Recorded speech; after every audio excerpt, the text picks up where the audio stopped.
Ayalur SM ഹൈസ്കൂളിൽ ലഹരി വിരുദ്ധ പ്രതിജ്ഞയെടുത്തു. വിമുക്തി ക്ലബിന്റെയും സോഷ്യൽ സയൻസ് ക്ലബിന്റെയും ആഭിമുഖ്യത്തിൽ ലഹരി വിരുദ്ധ പ്രതിജ്ഞ, flash mob, Zumba dance, poster നിർമ്മാണം, റാലി തുടങ്ങിയവ സംഘടിപ്പിച്ചു.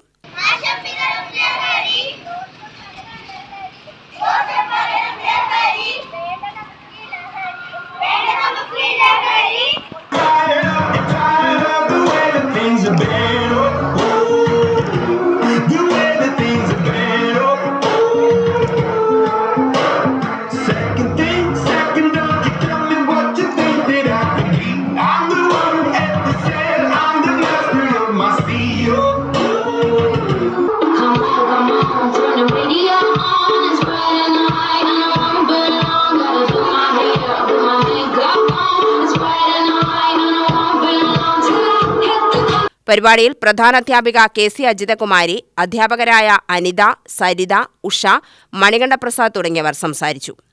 UTV news, Palakkad.